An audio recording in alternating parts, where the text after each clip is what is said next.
Thank you, Carol. I could listen to you all day. That was wonderful. Well, good morning.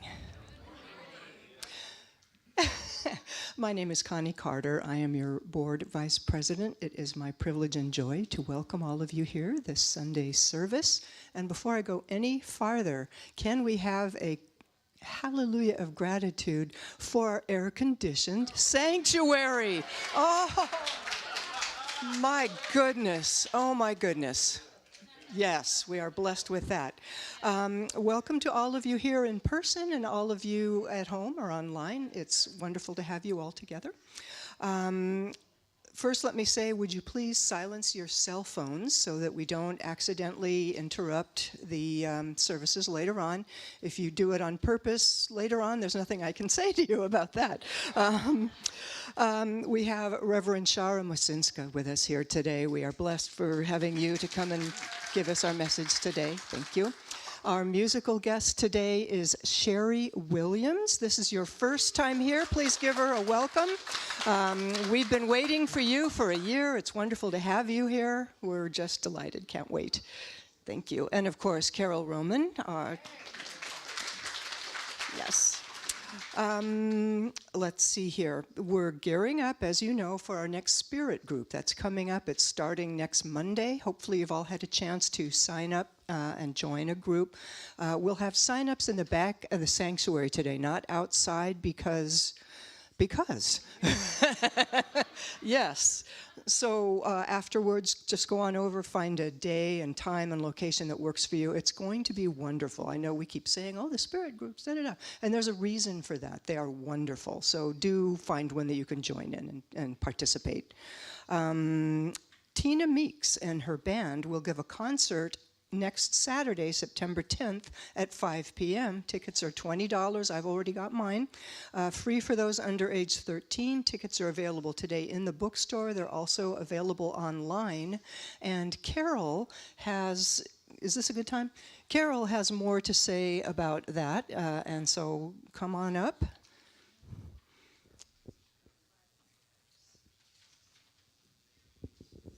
Thank you. I want to tell you a little bit about Tina. Most of you know that she comes here and she sings and she does an amazing job. And some of you might have her CDs.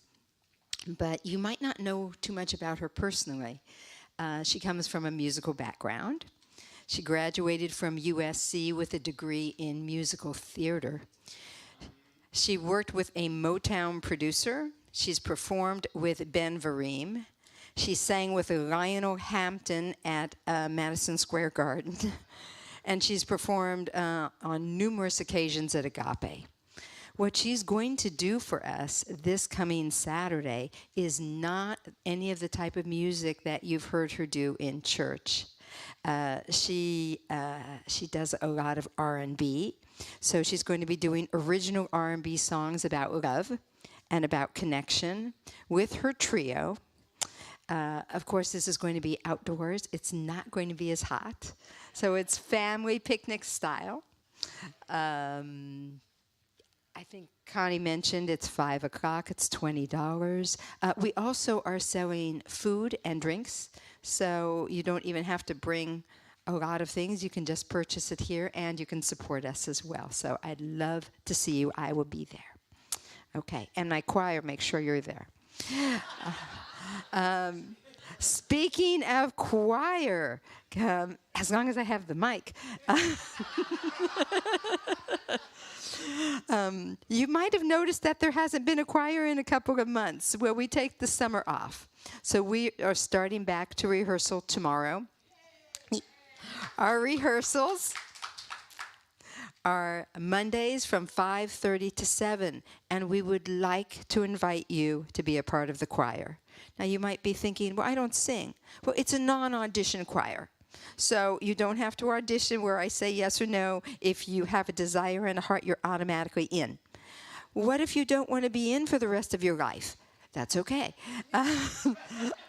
We have segments that are once a month. So if you would come on a Monday. You would sing for those 4 weeks. We perform the first Sunday of the month. And you can see if you like it or not. So we also have fun. It's a great way to meet new people. We're very, very welcoming. And it starts tomorrow. I will be here after service. Talk to me for questions. And thank you. Thank you, Carol. I'll be there. What time? 5:30. No, Yes. Meredith knows. Wonderful. So just to finish up with what I wanted to say about the Spirit Group, we're having a kickoff next Wednesday. There are events going on all weekend.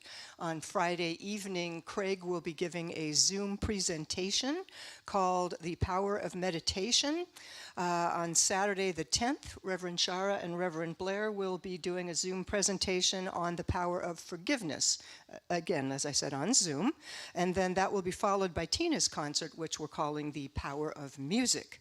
And then Sunday the 11th will feature John Welshons as our speaker. And those of you who have heard him before, you know he's wonderful.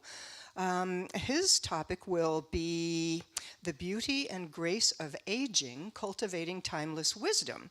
And that blends in well with something that Erin is doing with the family ministry, and she's going to be celebrating Grandparents' Day. So it all ties in beautifully.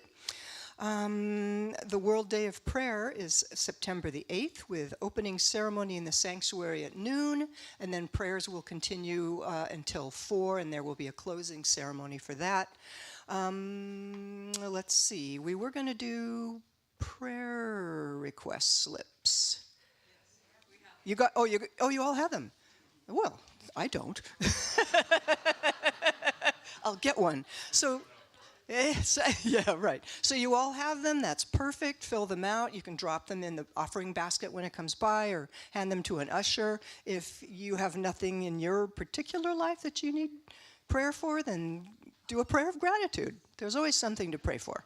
Let's see. Let's see here.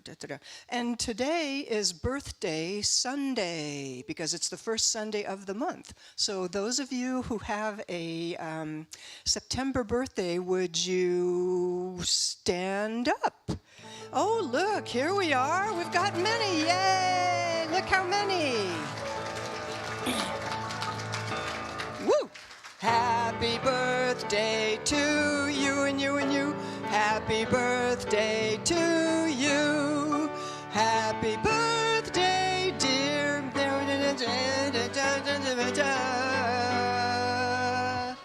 Happy birthday to you.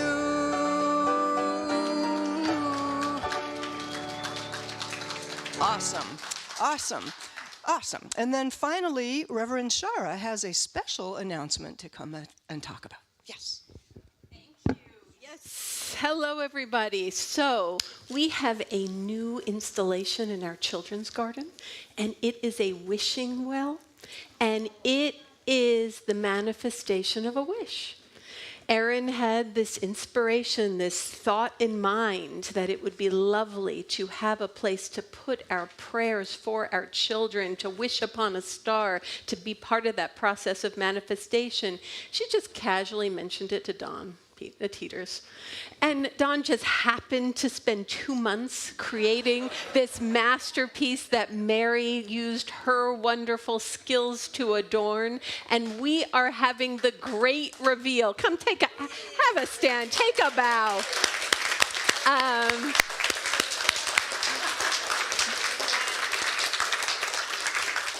We're doing the great reveal right after service. So if you remember from Rumi's poem last week, God said to Moses, I want your burning. So come outside and burn with us for this really good reason to have this great reveal, to see this new installation to beauty our community, to honor other pillars of our community, Mary and Don, like so many of you that make our community happen. And then afterwards, you can retreat into the air conditioning for fellowship. So join us for that. And then I think we are ready for our opening song.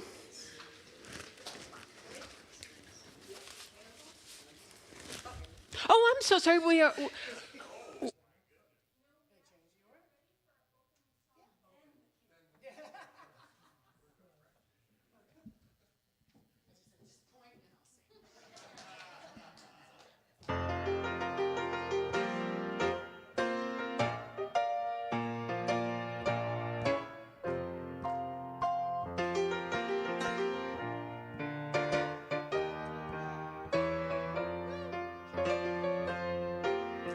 Happiness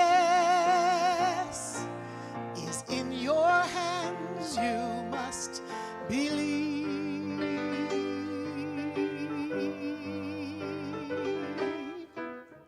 How can you take the best of life,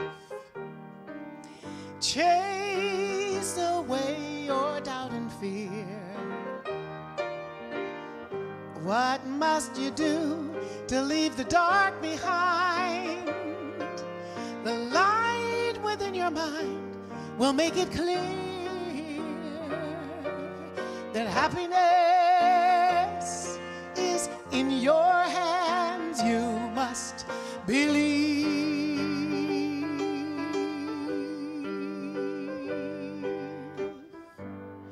All you give to anyone flows right back to you.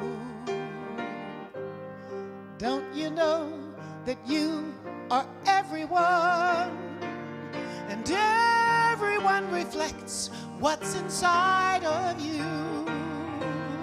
Happiness is in your hands, you must believe.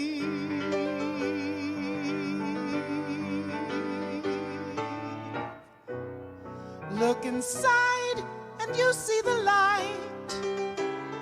God's love is there and it's free. Joy will grow if you plant the seed. Just believe. Watch it bloom and feel the ecstasy. Joy and love will illuminate the world around you. Because in your heart you know the love of God protects and surrounds you. Happiness is in your hands, you must believe.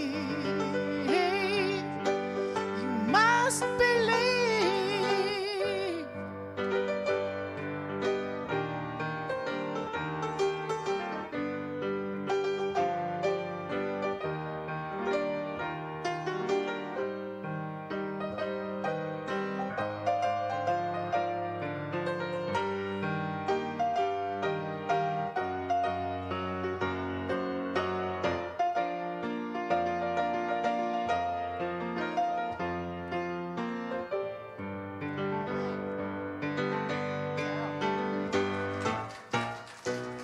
Look inside and you'll see the light. God's love is there and it's free. Joy will grow if you plant the seed. Just believe. Watch it bloom and feel the ecstasy. Joy and love illuminates the world around you. 'Cause within your heart you know the love of God protects and surrounds you.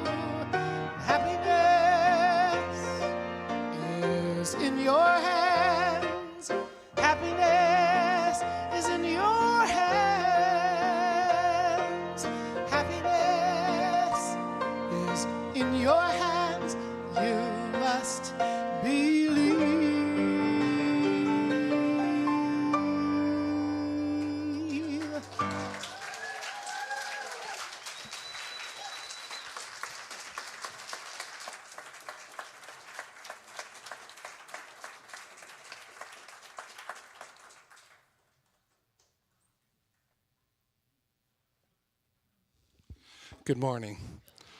My name is Jim Perry. I'm one of your prayer chaplains here today. I'm so grateful to have the opportunity to open this service with you today by lighting the Christ candle and reading the daily word. And I'm really honored to light this Christ candle for you, to take this moment while we're all here gathered in this spiritual place to remember the teachings of Jesus, that this Christ consciousness is available to each and every one of us. God has blessed us with this. It's part of our divine nature. It's available to us as simply as lighting a candle. A candle, that is. A lighter. Come on now. All right, do we have a lighter? Mercy. There's one right here.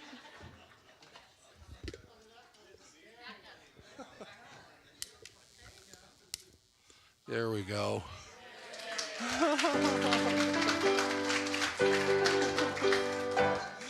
The challenges which are resolved so quickly and easily, right? They are. Okay, let me get my electronic version of the Daily Word open here. Okay. Oh, that's not it. Here it is. Went to the next email. There it is. Okay. The Daily Word today is ease. And the affirmative...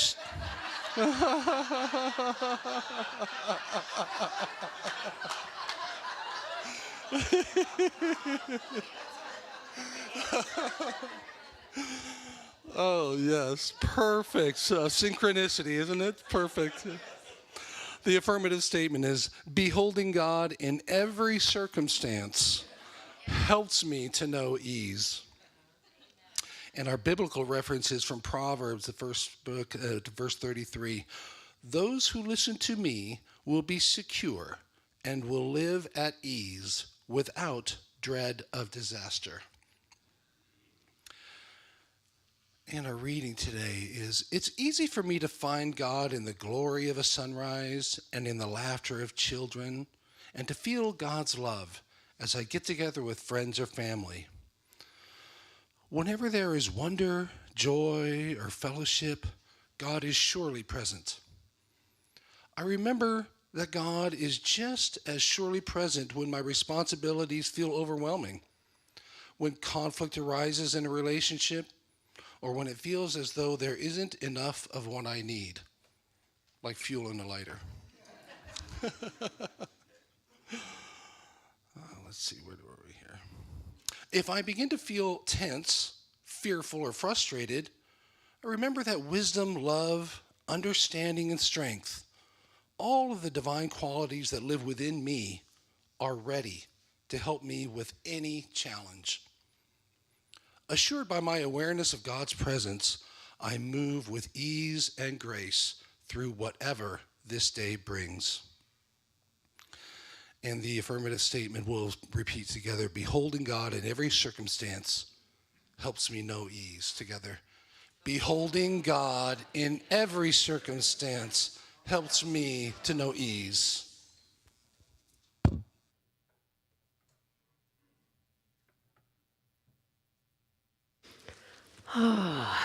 Let's breathe that in. Let's breathe in that ease as we come into our opening prayer this wonderful Labor Day weekend.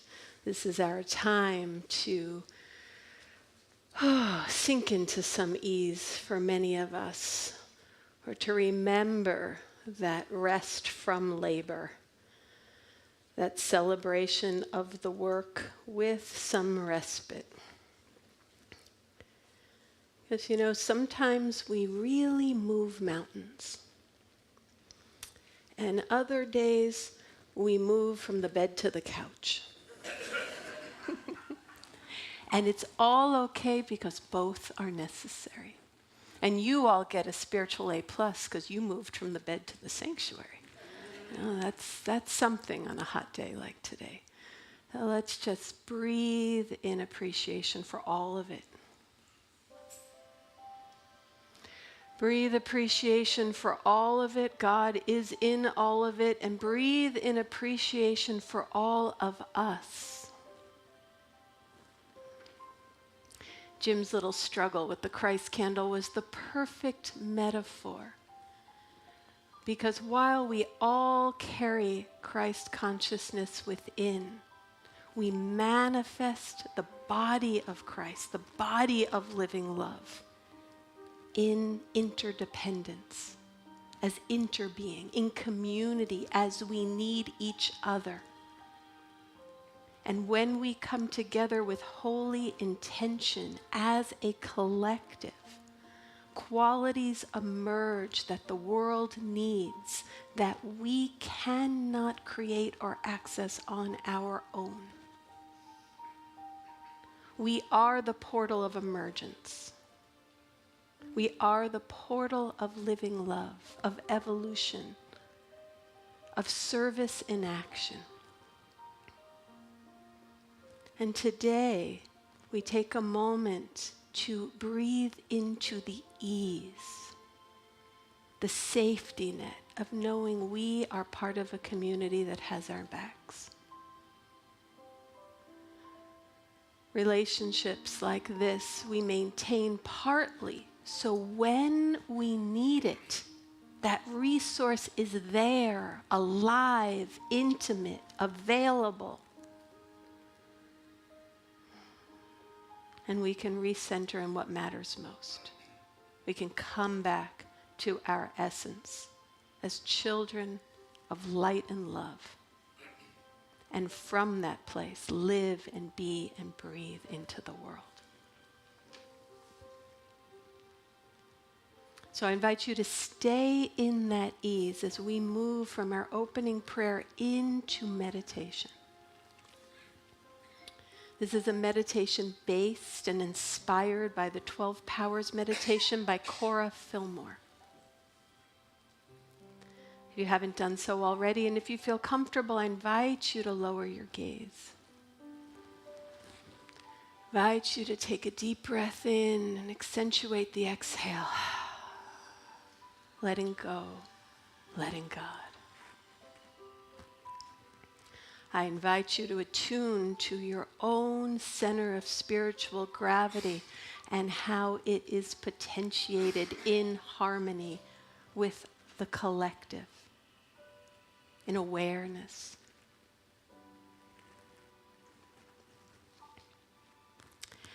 To each of us, down through the ages, has come from the still, small voice of Spirit the invitation to look to the spiritual powers within yourself for your real good.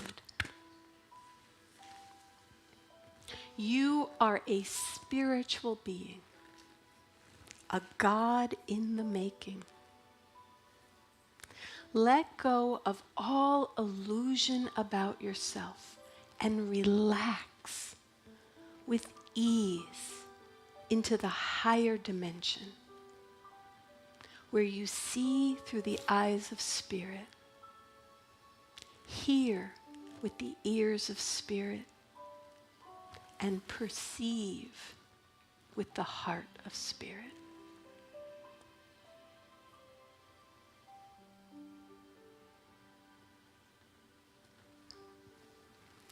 Center your attention in the I am Christ center in the crown of your head and affirm the consciousness of the Christ is awakening in me.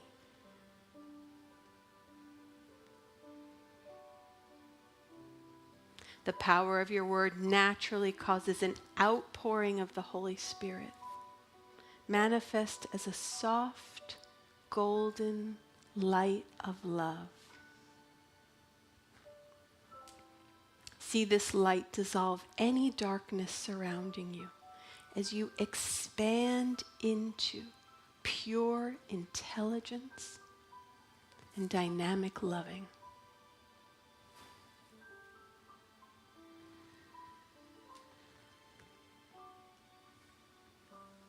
Now allow this Christ light to drop to the front of your forehead and once again affirm, I am aware that the consciousness of the Christ is awakening in me.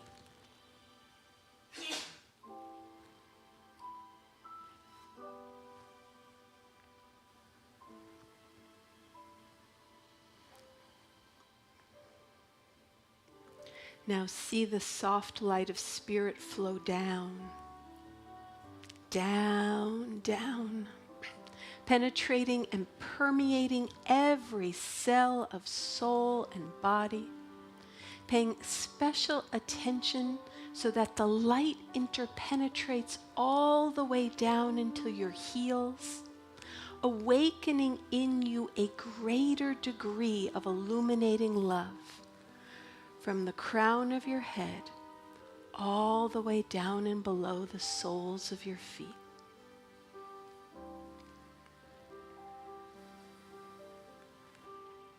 Know that you're saturated in this holy light and that you are wrapped in this descending spiritual current, like a mantle, ensconced in its protective, beautiful, divine love.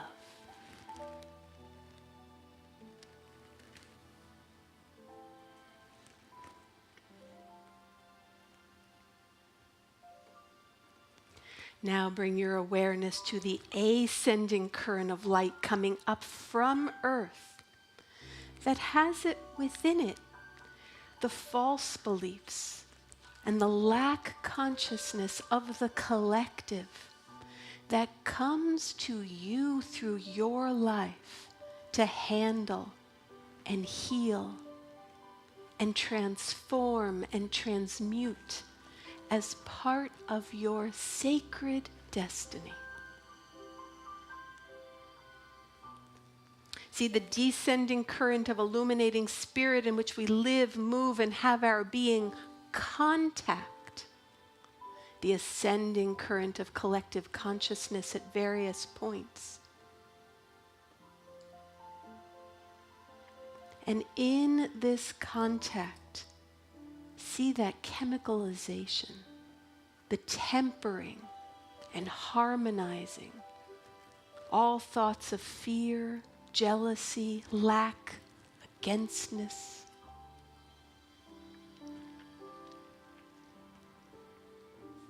Allow that spiritual flow of love from above to transform the false beliefs that come to you from the collective consciousness.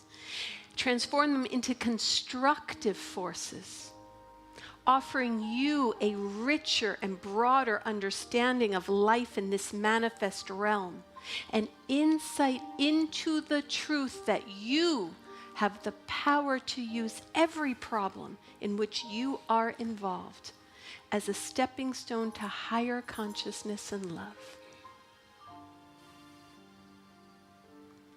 Everything belongs and can be used for good.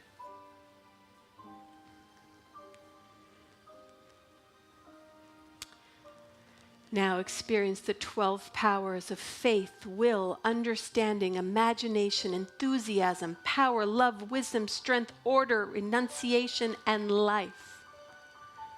Experience them organizing themselves as the substance of your very being, as the living temple of your body, and affirm,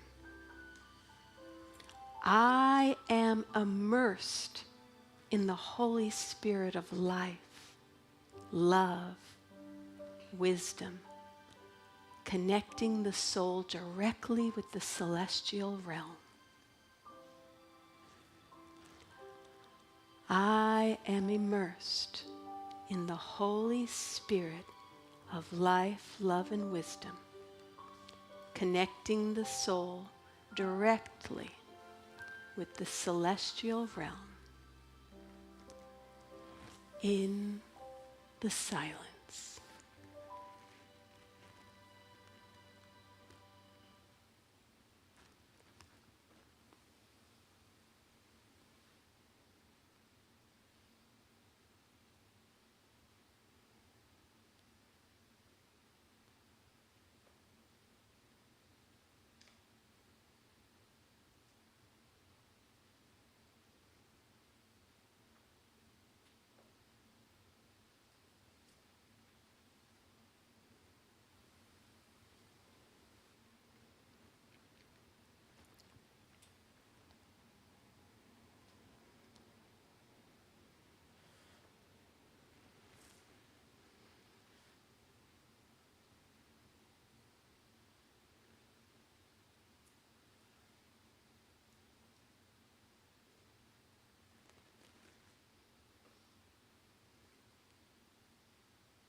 as you come out of the silence, with your head and your heart working together, direct your life with the interdependence of spirit.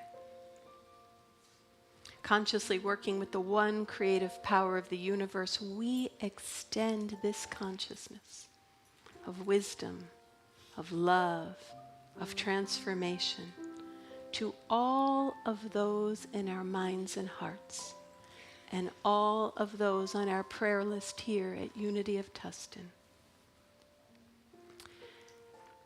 As we continue this sacred field with yet one more blessing from Sherry and Carol.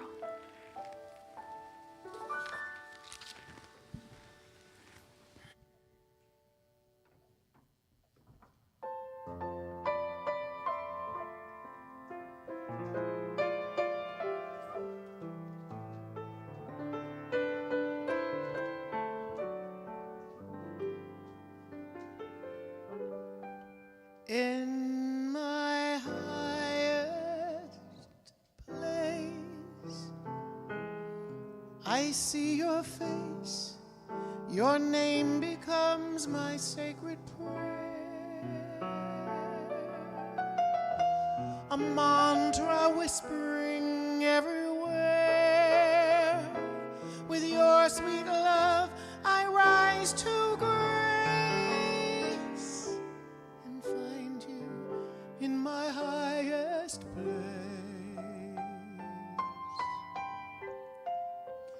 In my highest place, there's not one trace of maddening pace that gets me down. No somber shadows hanging around. In loving bliss, our souls embrace. You take me to my highest place.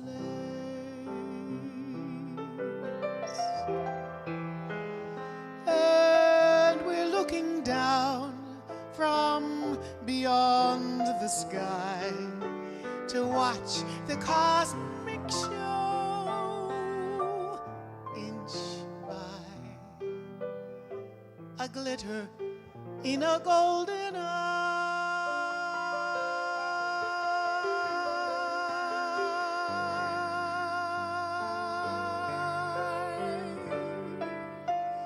When I'm there with you, the world shines anew. No frantic fuss with Father Time.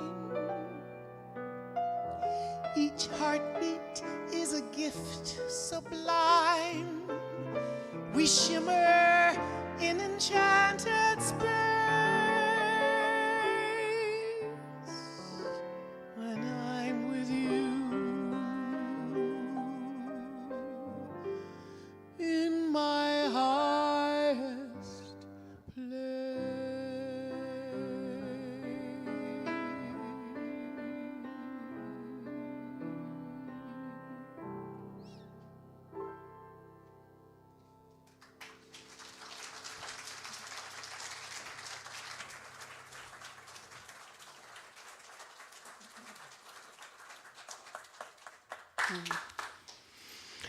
Just want to point out that those two songs were Sherry Williams originals. Oh, not the second one, the first one. You make it original. Beautiful, beautiful. Wow. You know, that the themes, happiness, the higher place, the altitude, these are the foundations of our unity movement, our unity teachings. And we have such beautiful teachings as part of our spiritual tradition. And we have some people who are newer, so maybe I'll even hit some of the high points and go over it, and a reinforcement for us all. But we promote a positive spirituality, a positive approach to life where we seek to accept the good in all people, all circumstances and all events. We affirm that we are made in the image and likeness of God as we understand God, and therefore we are originally blessed. When we have the opportunity to improve the quality of our lives and our creativity through how we direct our thoughts.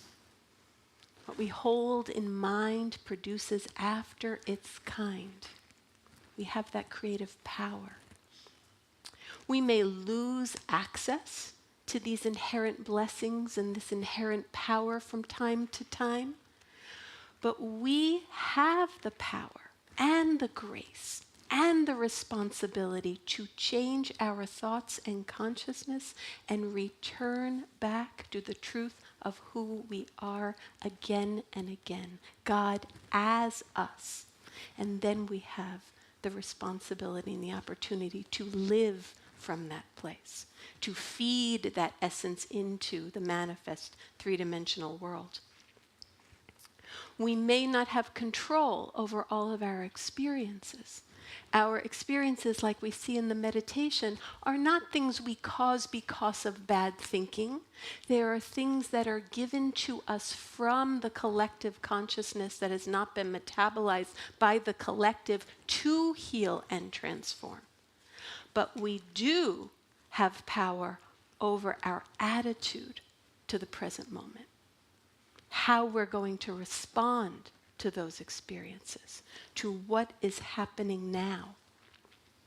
And we believe that Jesus was one of many, but one that we center, way shower of how to do this, of how to demonstrate heaven on earth, on how to expand and embody our God-given capacity to be the living love through our lives. And Jesus stated that we would do even greater things, that even his demonstration was not final. And he was prophesizing that we have a capacity to be and embody this God consciousness in an ever-expanding way. That there's more to come as us. And I would even say as us, as a conscious collective. There's more to come. And as such, we believe that we are capable of spiritual evolution, that we can co-create with the process of evolution, and that we can metabolize and transform cultural consciousness into love. Now, that's the core of Fillmore meditation. That we have the involution and the evolution. Reverend Marge talked about this a lot. That we are the divine descending current, and we make contact with the ascending current of the collective that may be disassociated from the true vine. But in that contact, there's a chemicalization, an old unity term. It's a chemicalization where there's an alchemy that can make all into love. And our unity teachings were very cutting edge. There's a lot of overlap between our teachings and positive psychology. And positive psychology really came online 100 years after our teaching. Positive psychology promotes the strengths that enable us to be centered in our best self and to thrive, to become happier, more resilient, lead more meaningful and fulfilling lives, to be the best of who we are, to play and delight in life. And just as positive psychology was an answer to the older branches of psychology that tended to focus on dysfunction and abnormal behavior. In many ways, our unity movement was an answer to a lot of the older branches of Christianity that tended to focus on sin and suffering and unworthiness. our movement emerged as a corrective. And if you remember, we didn't start as a denomination. We started as an educational movement that embraced people from all other traditions of Christianity and all other spiritual traditions of the world. And we embraced all people in order to help them deeper into their blessing and realization of their original goodness and their original love and their deeper mystical life in faith with our potential to be what we want to see flourish in the world. Not bad, right? Good stuff. Good stuff. You're on board. Yes, yes. We got a convert. You know. So this is how I see it. You know, I see in the wisdom book of Ecclesiastes, we are introduced to the morose, gloomy, Eeyore-like Koheleth. And he is this teacher that tells us how life is meaningless, how it's all chasing after wind. You know, the wicked prosper, the righteous suffer, and no matter what, we're all just gonna die.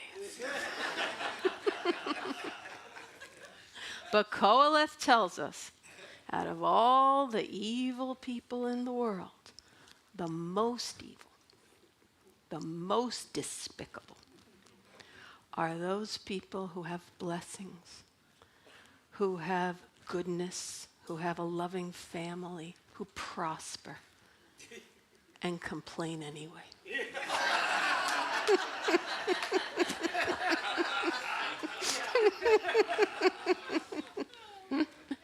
You and me, right?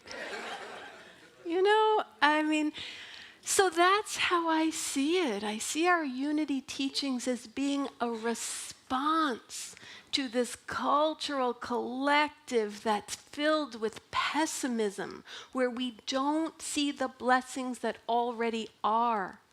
And to do so, we need to be taught. My child, Grace, is studying epigenetics in high school, and she shared with me many studies on epigenetics that have been done with mice. And they consistently show how mice raised poorly not only have negative health effects throughout their whole lifetime, but they continue to pass on this poor parenting for generations until they are taught otherwise, until proper parenting is shown. And culturally, I don't want to say this with too much judgment. You know, all of our faith traditions, the faith tradition of my child had great beauty and mystery and really helped develop my character in very meaningful ways. But we've also had a lot of poor theology and poor cultural programming that is focused on sin and suffering and fear and oppression and unworthiness, right? And even if it doesn't come from our faith traditions, it comes from our culture. This lookism, this comparison, this less than, this more than, this power dynamic that's about power over rather than power with. And it really confuses things. It conditioned us to be like those evil people Koheleth reviled, you know, who are divinely blessed, but complain anyway. And sometimes we have even decided that that complaining is holy.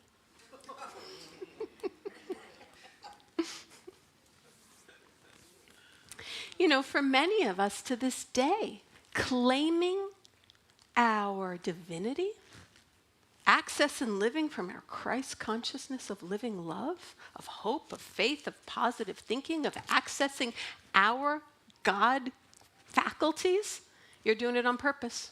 You know who you are.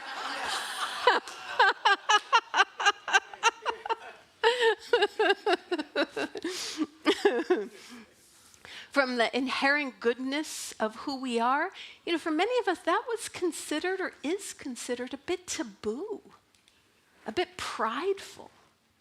Even sin itself, to think ye are gods. Well, Jesus didn't say that. Or did he? Ye are gods. Ye are gods. Especially for women who to this day in this country are denied spiritual authority. I know one of the first things that I did when I found my Unity family and joined my Unity church is I became a prayer chaplain. And it was an enormous step into the taboo. And it took me a very long time before I even told my family of origin.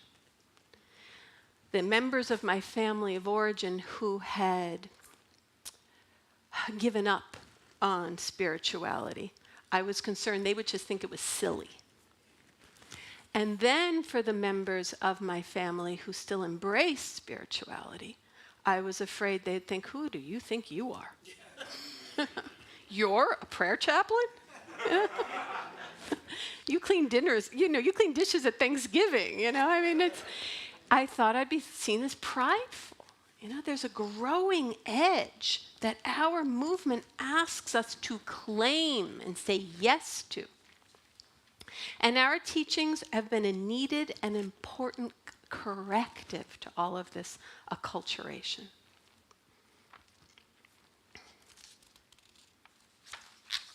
No, this is our birthright. This is what we come here to remember, that we are the light of the world, right? We are the light of the world.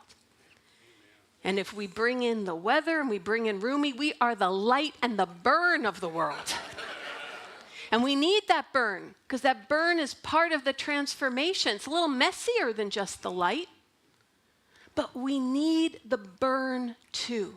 And that is what's important, because without discernment, which is also one of our spiritual capacities, that's also one of our 12 powers, that's also one of our Christ consciousness energy centers, we begin to buy into a duality, however. There's always too much of a good thing, where we emphasize being all good, where we start to deny our messy humanness in a false belief that doing so is more spiritual. Now, this is that other side of the coin. So when we deny and hide things because we have decided that admitting them makes us seem less spiritual, that leads to spiritual bypass and toxic positivity. So what we're looking for is that divine balance, the divine dance, the allness of it. And I got the idea of doing a talk on this partly because we are going to be taking a deeper dive as a community by the quantum living process, by doing more intentional shadow work as a collective that our leadership team has just finished, so that we don't have to deny the messing parts of our humanity, and we have a tool to help metabolize them into the light and love that is the divine promise of all experience. And also because there was just a really good article written by Paul Smith in Integral Christian Network that I decided to heavily borrow from. And I was part of their discussion group, and it was just a really rich and relevant investigation. So then, while doing this research, I accessed one of the seminal books on spiritual bypass, which the author talks about as avoidance in holy drag. I liked that.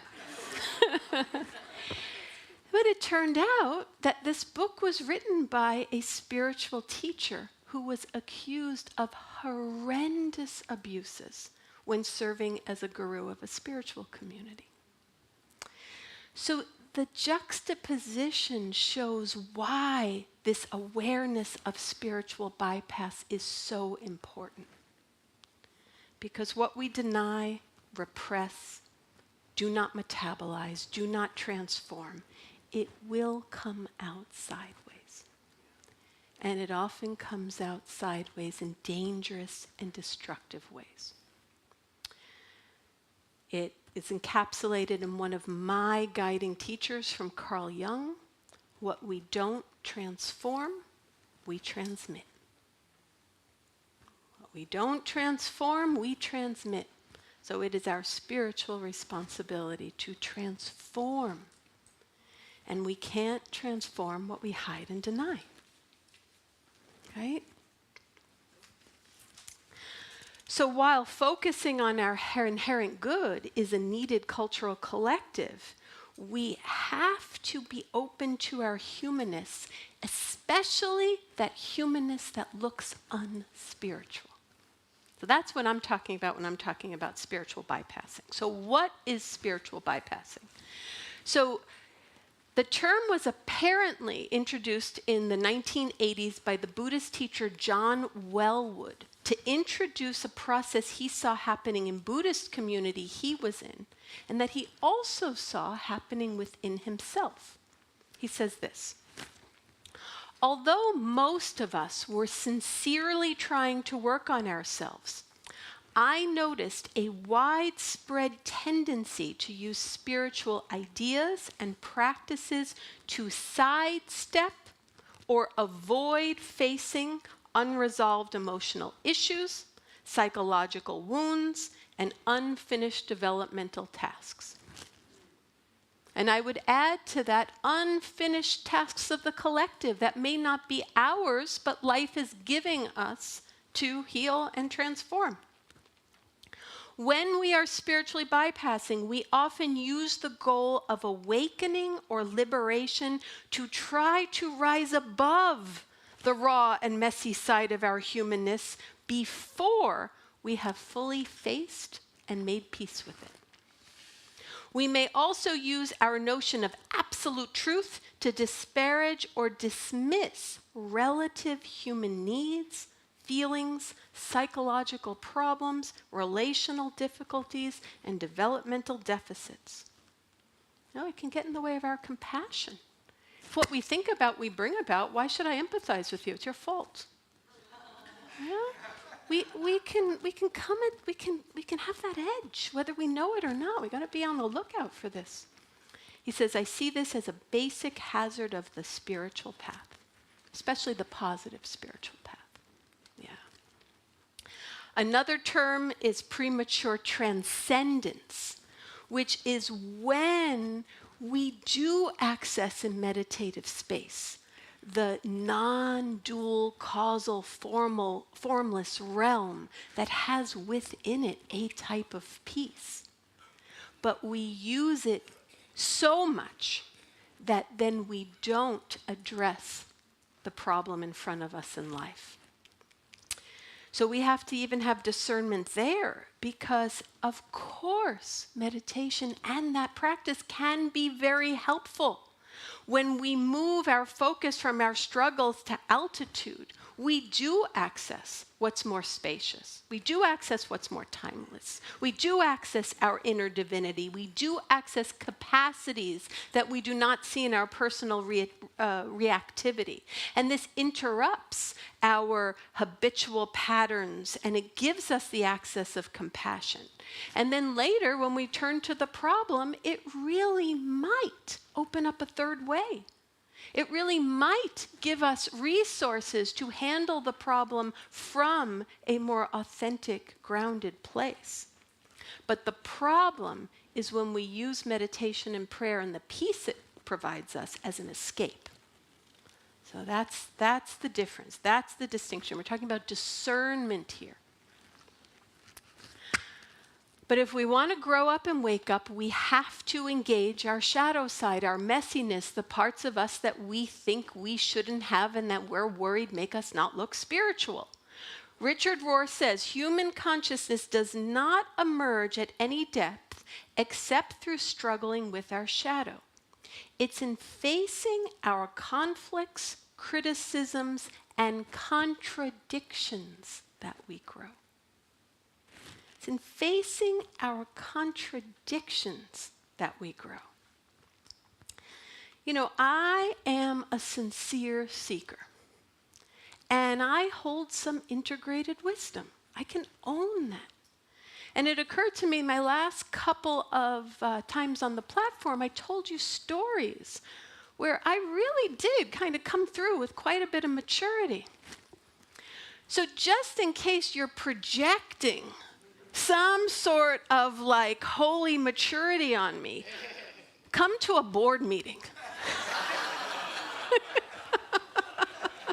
I do good with the big potatoes, but when I have a small concern in front of me, I am there. And you know, we have this strange kind of conundrum in that we didn't have anyone run for the board last time.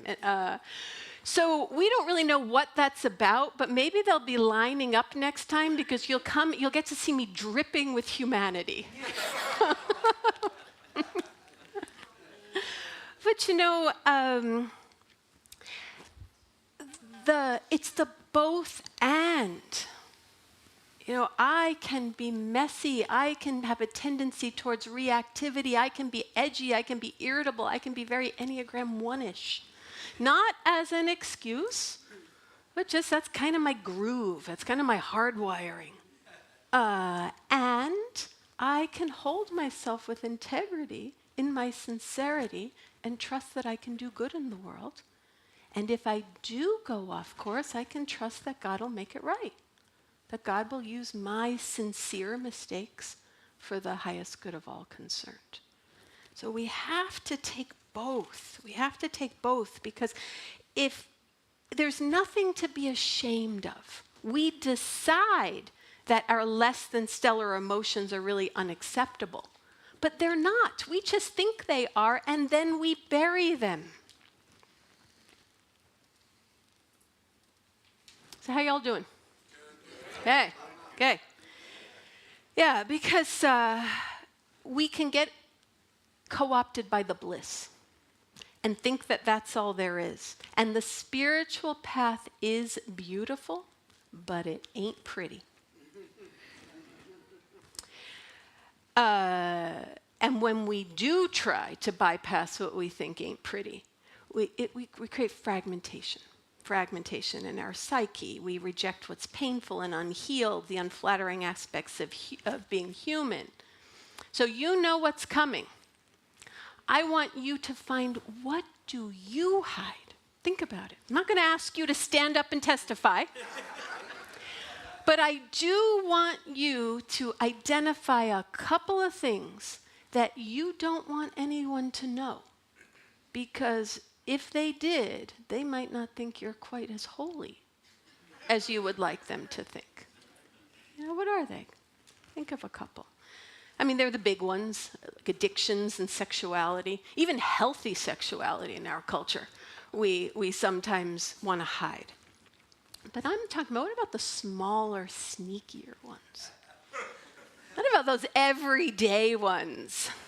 You know, maybe like just in the normal course of a week, you feel anger or jealousy or the need for revenge, or you feel you want to put someone in their place, or you project onto somebody else.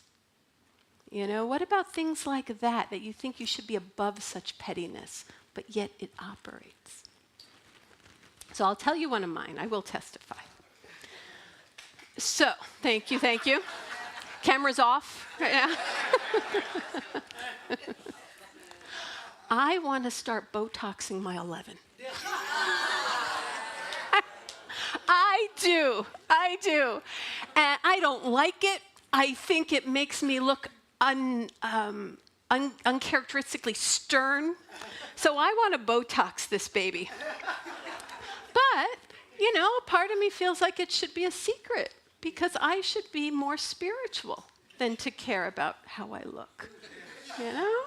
I should be more spiritual than my little 11 right there. And I even had a thought, you know, Shara, maybe you should get it done right after Tustin. So then when you come back, it won't be so obvious.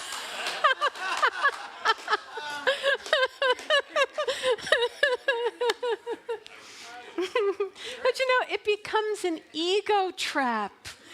Because when we believe we are or should be so much better and so much more enlightened than all of the other sheeple,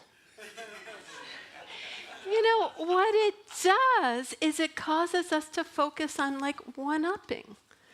It causes us to separate rather than cultivate a sense of connection and caring and curiosity and wonder and poetic wonder. Bringing in that soulfulness, that humanity. It's like, oh, you don't like your wrinkles either. Yeah. Okay. So let's see where we're going to go. Okay, so I've just got, there are many different ways we do this. There are many different ways that we spiritually bypass. But I'm going to point out a few, and we'll just go over them in a little more depth. So the first one is the toxic positivity bypass. And this is where we make a virtue out of seeming and looking positive and won't let anything else in, even if it's forced positivity. You know, there's no disturbing realities. Everything is light and love. Anger, jealousy, competitiveness, hurt feelings are all repressed, and any negative feelings is seen as a choice. So with that spin on it, again, this can cut down our curiosity and compassion for ourselves and others, because we are impacted by difficult life events. We are impacted by trauma. We are impacted by unfairness. We're impacted by our own projections. It has an impact. And when we bypass curiosity and compassion, we can really cut off the conversations that have an appropriateness in the stage of transformation and healing. We need to tell our stories. We need to be seen with empathy and compassion, even if we're being a bit reactive. And if we get too toxic in our positivity, we're not going to make state for the acute stages of healing, where we do kind of have to be in the fire a little bit. And we don't want to stay that way, and we can help each other along, but that's something to watch. The other thing about toxic positivity is, where do all of the unpositive emotions go? They get repressed, they get denied, they get stuffed down, and that has a cost. Has a cost: body symptoms, illness, and we hinder our spiritual development and growing up. We don't really grow up in any type of a deep, mature way. Mary Jean sent me in preparation for this, a Marianne Williamson, kind of like daily word almost, on how to avoid spiritual bypass but still experience anger. So it might look something like this. I want to be in touch with my anger and to release my anger. What I don't want is to project my anger onto someone else in the false belief that I will feel better. Such behavior offers temporary relief, does work, yet a more enduring suffering. We just add to the collective consciousness. We don't transform and transmute it. Anger, if I feel it, should be acknowledged, but I need not and should not act on it in dysfunctional ways. For that, I am responsible. I feel my anger, accept it's there, and surrender it to God for transformation. May Spirit alchemize my broiling emotions that I might rise above them. You know, these things become the alchemical vessel for transformation. Everything belongs. I ask that my anger be transmuted by love, that I might be shown another way to handle my despair. May my anger be replaced by a higher way of seeing. Today I make a stand for my capacity to move beyond my anger as I place temptation towards attack thoughts into the hands of God. Lovely, right? Right? We can embrace it and put it in that burning crucible of prayer and hang with it for a while until It does what it divinely is orchestrated to do. But it takes time. We have I'm enlightened bypass. If you can't read it, meditating monk, the individual ego does not exist. I'm so freaking enlightened.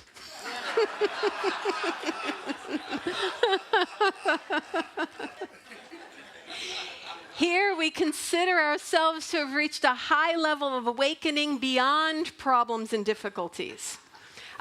Here we may be a leader or a spiritual teacher or any of us who thinks we've reached a higher level of consciousness. If we study spiral dynamics, we all want to be second tier. So we might think, I'm second tier and I have to maintain an impeccable reputation, be super enlightened, and always be transcending, include everything that I don't like. So I'm not going to show you where I don't know how to do that. But, of course, there's going to be unembraced shadows which show up as unethical behavior, acting out, a secret life, or even conflict avoidance. We see this in spiritual community. When we want to seem so enlightened, we're not going to say when we're angry with each other. And that does create harmony, but it's harmony from a false community because we are avoiding. True community comes when we are honest and authentic and we get to the other side, because I know I can be angry at you and you can be angry at me, and we're not going to lose our connection and our purpose to serve this community and be our best selves in the world. Yes, then we don't have to be afraid of conflict because we have created the conditions that we can move through it and learn from it. The next one is the all is well, also known as everything is in divine order bypass. So this can lead to a lack of growing up, because when we attribute everything to divine order, we tend to minimize our own actions and accountability. So trusting that all is in divine order when a person regularly spends more than they earn, for example, that's going to bypass having to make the tough choices to change your behavior. And the other thing about everything's in divine order, that's the cosmic face of God. We have the God in us, as us, we have the God beside us, and the God beyond us. This is the God beyond us. And if we focus too much on that, we're going to miss out on the God beside us, you, me. We're not going to relate on that individual level. And it can also promote inaction. So that's the next bypass, the action bypass. And there was a wonderful article by the Unity Reverend Ogun Holder in a recent Unity magazine where he talks about how our spirituality can enable injustice. He writes this: since God doesn't see color, in quotes, and it's all in divine order, in quotes, some of us feel no need to get involved because it's in the universal scheme of things. That's how it's supposed to play out. He says this is a privileged theology and a white privilege theology. And he also says it's spiritual bypassing, which he describes as the practice of using spiritual beliefs to avoid difficult and unresolved issues, or as evidence that these issues don't exist. Systemic racism, he says, affects us all, and clearly more so for BIPOC, Black, Indigenous people of color. It will end only when everyone, especially those who directly and indirectly benefit from it, see it for the scourge that it is and helps do the work to undo it.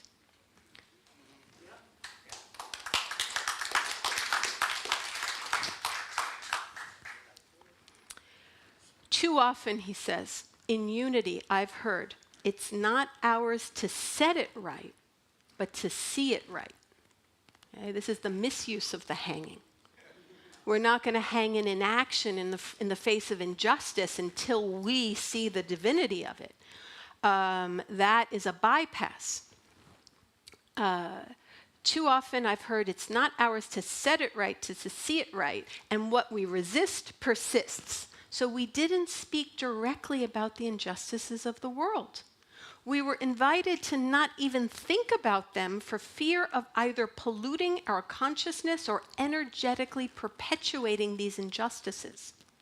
We were taught to see the Christ in each other, which often meant looking past each other's problems. The denial of our practice of denials and affirmation, he says, increasingly felt like ignore. So that is what we have to look at with the action bypass. And then he does point out the cognitive dissonance between that and our fifth principle to be in action and put feet on it. And he even surmises that part of the reason we might be declining and not attracting younger people and new people is because our unity churches had this cognitive dissonance, and he thinks it might have been too overwhelming. That, in his words, he says, we were also constantly reminded of the fifth unity principle, that it wasn't enough to know the principles, we had to live them. But is it possible that over the years, many left unity churches not because spiritual transformation was too challenging, but because the cognitive dissonance was too overwhelming? Good food for thought. Next bypass. The Wise Teacher Spirit Guide bypass. I think you can read that one. And this can look like I have a wonderful teacher that tells me everything I need to know, that's got it all together until I went to a board meeting and now I'm wandering the desert because I'm so disillusioned. Or I have an angel to tell me what to do and what will protect me. And our spirit guides and our teachers, of course, are wonderful guides, are wonderful resources, especially if you find someone that's right for you. But the problem is when we constantly lean on something external without developing our own courage and our own discernment and our own inner reliance. No matter how good your teachers or guides are, remember, even spiritual knowing can be wrong, just like human knowing. So we have to check it out and that will evolve too, our spiritual knowing. But it's important that we don't turn our life over to any teacher or guide. We are the best interpreter of how teachings work, and this includes my teachings too. We all have our own resonance, and it's important to attune to ours and have that reference point be primary. And we've talked about this a little bit, and this is more tricky, the prayer meditation bypass. Always let's use our practices of prayer and transformation, but let's not use it to escape or to avoid the fifth principle and meeting that ascending current with our descending current and finding out what it has to offer ourselves, our families, our communities, and the world. So, what to do? What to do if you're like, I think I bypass a lot. So just a few things.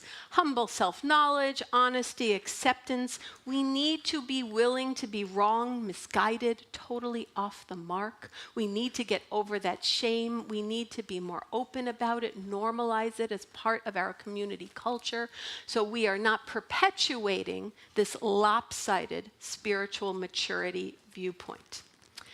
We also want to feel our pain. We all want to enjoy the spark of our spiritual high, but we also have to feel that inner pain. And often that does need to be in community, in a group, with a therapist, with a spiritual director, with a program. But it's really important to keep looking at these things, put it in prayer, bring it in meditation, keep that alive. It's important to make integrating our contradictions, as Richard Rohr said, part of our spiritual practice. I think I forgot to finish his quote. There's some part of it I like. I'll tell you what it is. So he talked about contradiction. Then he says this. People who learn to expose, name, and still thrive inside the contradictions are prophets. Be a prophet. Be the both and. Know that you can be messy and make mistakes and thrive anyway. Holding yourself with good self-esteem, even as you are in touch with where you go off the mark, is going to be what makes you a prophet. And when we are prophets, we can be lighter. All of the energy we put into repressing and hiding from the things we don't like about ourselves, all of that energy can be put to living and being and expressing and connecting and helping. And then we come full circle to our unity principles, and we get to be the truth of who we are. We get to be that original blessing. We get to be the light of the world. We get to do it from our authentic, masterful spiritual authority. Right? We can laugh at ourselves. We can show up in our imperfection. And that all leads to humor.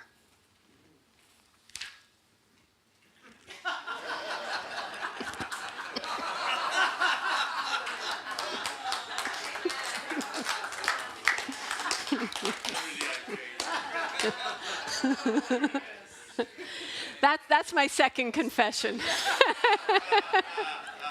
I may look fine, but deep down, I don't remember any of my passwords. Okay, so let's start bringing it to a close right there. I am, let's see. Okay, so yes, let's all get to live our unity teachings from this place of integration, spiritual maturity, and spiritual authority. Viktor Frankl said, "What gives light must endure burning." Right? And God is bringing that home today. What gives light must endure burning. God tells Moses in Rumi's poem, "I want your burning." And sometimes we want the light, but we don't want the heat. But transformation and spiritual authority and integrity requires both. And when we no longer bypass, guess what? We get to be the light of the world, and we get to be the burn of the world. So let us end with that twist on an old, friendly affirmation. So repeat after me. I am the light and the burn of the world. I am the light and the burn of the world. I am the light and the burn of the world. And may you be that light and burn with integrity and honesty and dignity, compassion, humanness, messiness, and love. God bless you.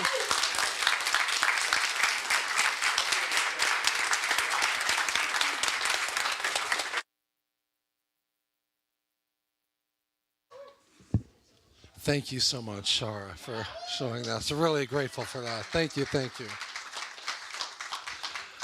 And I'm grateful and honored to lead the congregation this morning in opening our hearts to our first-time visitors and anyone who's here for the first time. If you might want to raise your hand and let us know, our greeters and ushers do have a welcome packet for you.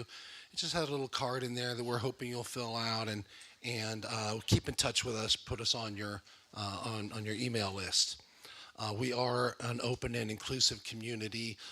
We love all of you, regardless of your faith or gender identification, sexual orientation. We know you are a light of God, as are we, and all of our human messiness included. So thank you.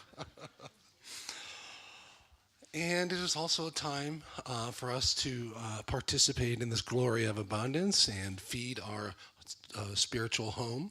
And so our ushers are preparing to come forth and collect some tithes. And as I personally like to use the Shelby Next app for tithing. We have different ways that you can support us. I think we have a kiosk in the back there. You can swipe a card. Like I said, I set up the app on my phone. All I need to do is just text a number and it's there. Or, of course, putting in the tithing baskets. We appreciate that as well. So thank you so much for your tithes. And why don't we say the love offering blessing together? Divine love as me blesses and multiplies all that I am, all that I have, all that I give, and all that I receive. And as our ushers come forward, I believe share.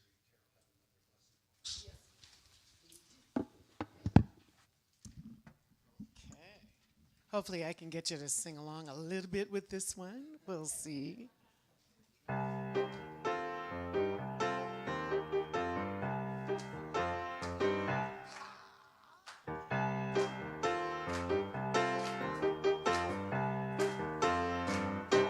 I've heard it my whole life. The nicest guys always finish last. Take care of yourself, they say. The golden rule is just a thing of the past. When you see fighting dirty is the only way that the world's gonna understand. Well, hold on, not today.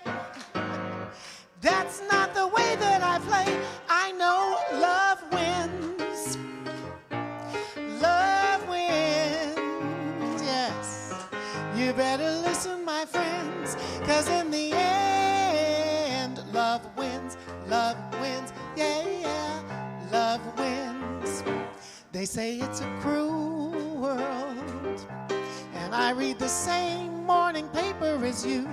They say these are real hard times. Some people never even make it through. Well, when it seems like a devil's working overtime and he's got the upper hand, well, hold on, take a look. I read the end of the book and I know love wins. Love wins, yeah. You better listen, my friends, 'cause in the end, love wins, yeah, yeah, love wins.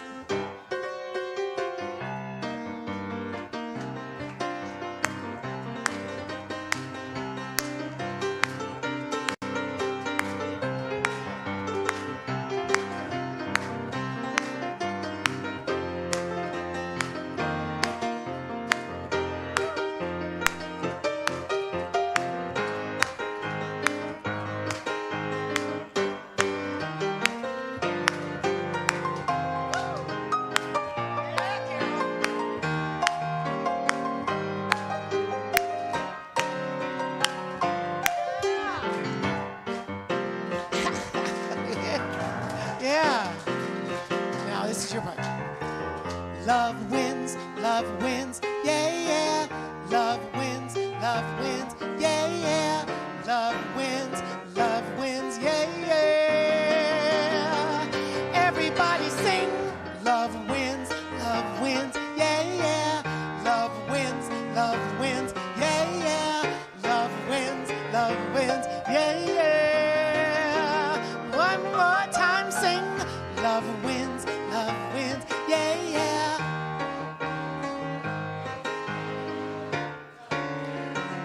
Wins, yeah, yeah. Love wins.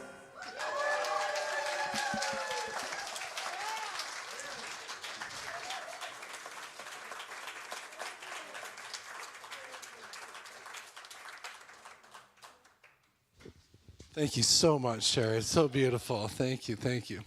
And as our ushers come forward, let us bless these tithings today. Join me in prayer. Beloved Creator, thank you for these tithes and gifts. We thank you for the people of our community. We thank you for our teachers and our lessons. We thank you for our spiritual development and our human messiness and all of it, and our ability to share and give, and the knowledge that love does win. And so it is. Amen. Okay, a couple quick announcements. Just like when it's raining and freezing outside, we have the hospitality in the Victoria House. So today you might want to think about that. We have the hospitality in the Victoria House because it's so cold out there that we're gonna be in the hospitality house. I think Connie is our board director today, so she'll be around participating in hospitality. If you have any questions for her, she's there. Personally, if I can make a personal note, we do have a beautiful month of concerts here with Tina Williams is coming up. But last night, some synchronicity happened. My family and I heard about a summer concert series at LACMA, the Los Angeles Contemporary Museum of Modern Art, and Sherry Williams is going to be performing there on the 30th. Yes, So just last night, my family and I were, which one of these want to go to? And we listened to different sounds on Spotify, and we picked Sherry Williams, and here she is this morning. I'm like, wow. I know. Isn't that great? So September 30th in LA. What else? Prayer chaplains will be out by the gardens. We did have a request that if you do wish some Reiki, that maybe a Reiki practitioner might be in here in the coolness of the sanctuary. And wishing well. Oh, yes, right after the service, the Children's Garden is going to be hosting the wishing well. Yeah, and Salon afterwards around 12:45-ish, 12:50-ish. Okay, great. All right, we're going over today. And the World Day of Prayer, September 8th. We did pass out these little flyers for you to write down a prayer. Our prayer chaplains will be here holding sacred space for you, and you're all invited to come on Thursday the 8th and participate in the World Day of Prayer. Yes, Jack?